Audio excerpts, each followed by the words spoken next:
We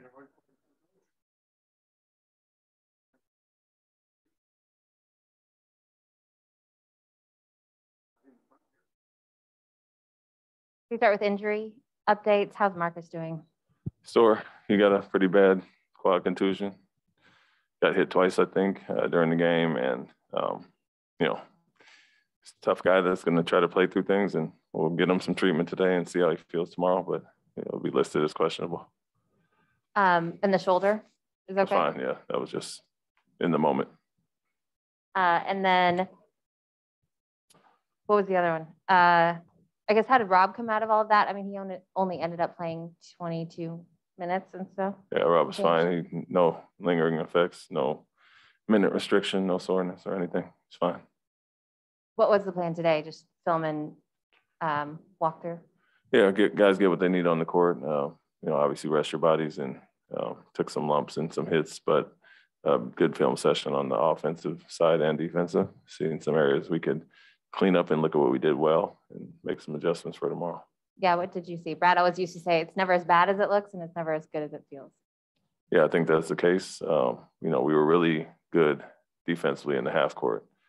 You know, held Giannis to 9 for 25 and 41% overall them shooting. I think our poor offense or turnovers was obviously a bigger case that kind of aided them. And, you know, they've had 28 fast break points, 27 points off our 18 turnovers. So when we looked at the numbers, we were as good as we've been all year in the half court and made them work, but didn't do our part on the other end to help that. Offensively, the physicality is like I mentioned last night, had a lot of opportunities to attack the basket and get some easy baskets inside some pain points and settle for too many contested threes. Liked a lot of the looks we got, wide open ones, but you know, opportunities to penetrate and kick and draw some guys. And so shouldn't have to take any contested threes in this series because of how they guard. You'll get your wide open looks, and it's more so attacking the paint, and missed several drop-offs at the basket.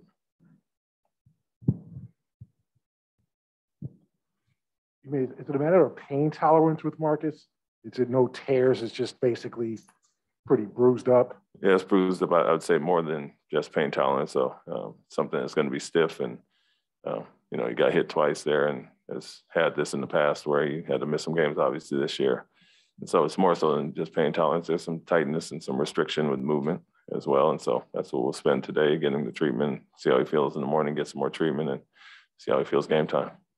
Was there something that kind of stunned you the most? Was it their physical, not you personally, but just how your team reacted? Was it the physicality? Would you attribute that to rust? I mean, what would you say was kind of the thing that may stun you the most about the game one performance, and how do you respond to that? More so than, you know, we've seen Jaylen and Jayson being guarded, you know, certain ways all year, and the attention that they draw. So that part wasn't a surprise. We understand they are different than Brooklyn. So we understand coming out of that series, how they defend is different, the size, but we've seen that all year. More so how we reacted to it, I think, getting sped up and kind of, you know, taken out of some of our sets. We didn't play our best offensive game by far, obviously, and a lot of that had to do with their pickup points and picking up full court. So that was a little bit different, the fact that they did pick up full court, but what we saw in the half court and the attention that those two attract is nothing new this year. So the way we reacted to it was, you know, not our best, obviously. And then, like I said, we had opportunities to make them pay for some of the rotations and attention that they draw to those two, and didn't take advantage of that. You said in the Brooklyn series that there's some game plans and wrinkles that you would pull out in case you needed, like, you know, break glass in case of emergency. Do you have things like this with this series? And would you kind of unleash a wrinkle that maybe we haven't seen in game two? They came up, they did you know, they pressed you, they probably threw some things that you hadn't seen before. Will you do that, respond that way? Yeah, I mean, what I would say is, like I mentioned, defensively, we were really good in the half court. So the first part is getting good shots on offense and taking care of the basketball. And, you know, like I said, we felt with them only scoring 101 with all the points we helped them with, we can be better defensively. Some of our reads on Antetokounmpo going after him when we didn't need to. We had solid defenders on him. So defensively, we can be better than we were, and we were okay, and if not great in the half court. Offensively, yeah, putting our guys in different positions. They're doing a lot of things with Jayson and Jaylen, sending them left all over the court so we can run some sets from other sides and get them open looks and keep them off the sideline some there. And then just finding the outlets in the pockets. They're guarding those guys higher in the pick and roll and we have to make the pass in the pocket and have the numbers behind it. But we've seen that all year with those guys and the attention they draw. So just more so making the pass, and we had some good reads out of it. And find Al and our bigs in the pocket, and you'll have the numbers behind it. So those are a few things, and just in general, getting into sets.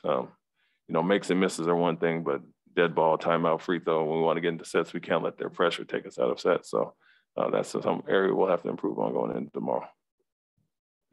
You guys haven't looked that stagnant offensively in a while. Why don't you think you were able to shake it mid-game? With some of it felt like some guys were trying to solve it one-on-one. What kind of kept you guys stuck there?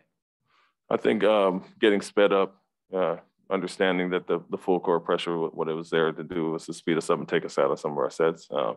You want to mix it up and at times attack out of that. When they're pressuring, you can just blow by and get the numbers behind it, or set up screen in the backcourt and get advantage there. But at the times when those guys get through it, we're still playing 2-on-1 sometimes, or we kick it ahead and attack without any numbers on our side. So just understanding that we still have to be able to play with pressure and get us into our sets that we want. But that was the main thing. I think at times it felt like all guys try to do it a little bit on their own, attacking their shot blockers when we know this is a heavy rotation team and we have outlets all over the court. So we took a look at those and saw all the opportunities we missed, and I think we'll be better for that coming tomorrow.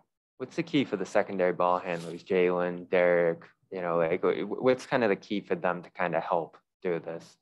Yeah, I mean, there's different ways and different sets to get into it. And a lot of times they are our primary guys. We'll use them to initiate offense, and so we could simply go with our bigs to bring it up and get into certain sets as well. So we have multiple guys that get us into our things, and Al and Grant as well. And so for them, it's understanding how they're being guarded and us putting them in certain sets to avoid some of the traps and things that they're doing. So for them, being aggressive and getting off the ball when they draw that crowd, like they've done all year, and we'll have the advantage behind it because of how they load up on those two. Jaylen struggled at points yesterday. How much of that is he still restricted by the hamstring? None at all that he said. It was more so, like I said, a product of how they were guarding us. And, he had some good looks from three, some wide open looks he got there. And then attacking the basket, obviously, you didn't see many limitations as far as that. So he felt good coming out of the game. I didn't have any restriction based on all the testing and everything we did last week with him. And so I think him and Jayson struggling was more a product of what they did than, any fatigue or a rust or on his part, the hamstring. One thing Jaylen said was you guys have to be smarter about how you're attacking things. I mean, it's easy to take those threes when they give them to you. Just how much do you have to you talked about that they sped you up. How much do you sort of have to just calm down a little bit? Yeah, you got to mix it.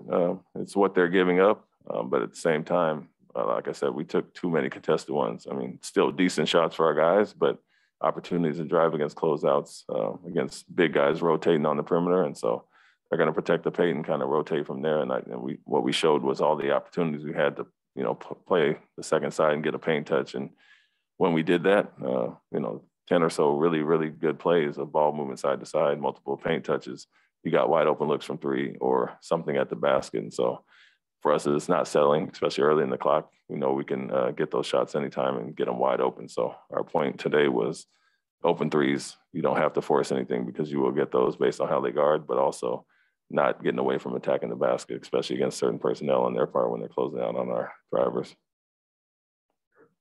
Especially in the first half, they were getting their hands in passing lanes a lot of the time, especially when you're trying to swing the ball. You guys would be throwing at each other's feet or just off target. How much did that affect you guys finding offensive rhythm, and were you able to solve that as the game went on? A little bit here and there. I think more so than that, we just played in the crowd too much.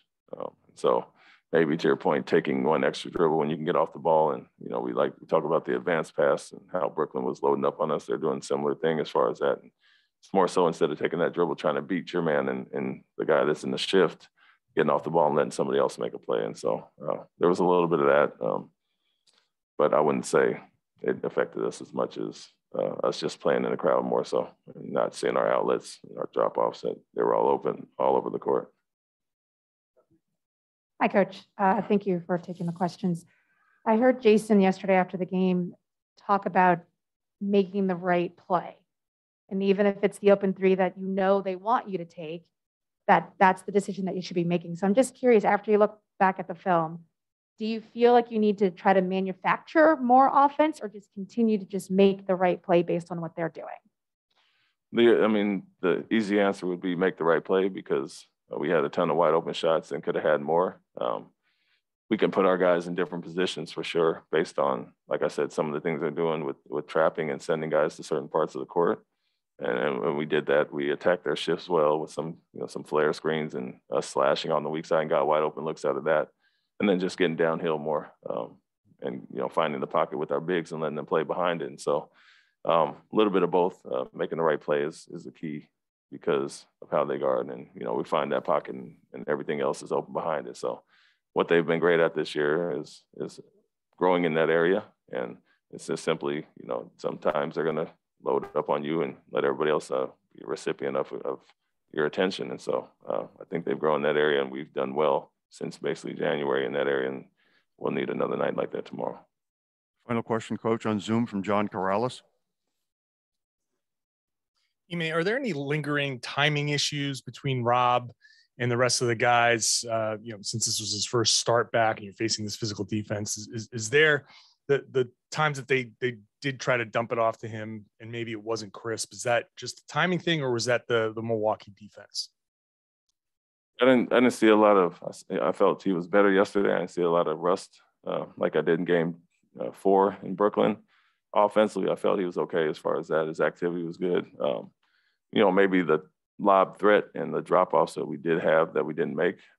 Guys may not be used to that with him being out for those games, but understanding how Lopez and their bigs are protecting the rim, those passes were there all night. And so more so, I would say a little timing defensively, understanding who he's guarding. He got out of position at times, but offensively didn't see much. It was more so, other than the pass that went off his hands that you mentioned from Jaylen, it was really us missing opportunities to find him at the rim. Thank you very much, Coach. Thank you.